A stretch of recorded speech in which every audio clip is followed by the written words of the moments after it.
ఈయన కొడుకోడు కావాలి, అన్న కొడుకోడు కావాలి, ఏం నడుస్తుంది అంటున్నా. ఏంది దౌర్భాగ్యం? మనకు ఈ దౌర్భాగ్యాలను దుర్మార్గులను భరించుడే మాత్రం అయితలేదురా నాయన అంటే, ఇంకో దుర్మార్గుని డ్రగ్స్ కేసులో ఉన్నటువంటి నిందితులను తీసుకొచ్చి మా తలక మీద రుద్దుతామంటే ఈ పార్టీ ఏదికో ఆలోచిస్తుందో ఆలోచన చేసుకోమని చెప్పేసి వాళ్ళ పీసీసీ ప్రెసిడెంట్, వాళ్ళ ముఖ్యమంత్రి ఆయన ఇప్పుడు ఆయనకేం చెప్తాం, ఆయనకేం విజ్ఞప్తి చేయాలి? ఆయనే దొంగలముఠ నాయకుడే, వాడే ఓటుకు దొంగ. దొంగలముఠ నాయకుడే దొంగగా ఉన్నటువంటి పార్టీకి అంతకంటే గొప్ప అభ్యర్థులు దొరుకుతానుకోవడం కూడా మా వివేకం. కాబట్టి దయచేసి నల్గొండ పార్లమెంటు పరిధిలో ఉన్నటువంటి ఓటర్లు కూడా ఆలోచన చేయాలి.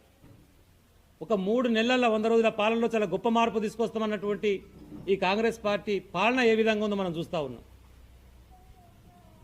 మంచినీళ్ళు లేవు, సాగునీళ్ళు లేవు, కరెంటు లేదు, రైతు బంధు ఇయ్యడు, 2 లక్షల రుణమాఫీ చెయ్యడు, వాంతో ఏది చేత కాదు. ఎంతసేపు పొద్దుగాలేస్తే ఏదో ఒక నోటికి ఎంతో సంత ఇష్టం వచ్చినట్టు మాట్లాడాలి, ఏదో ఒకటి చేయాలి.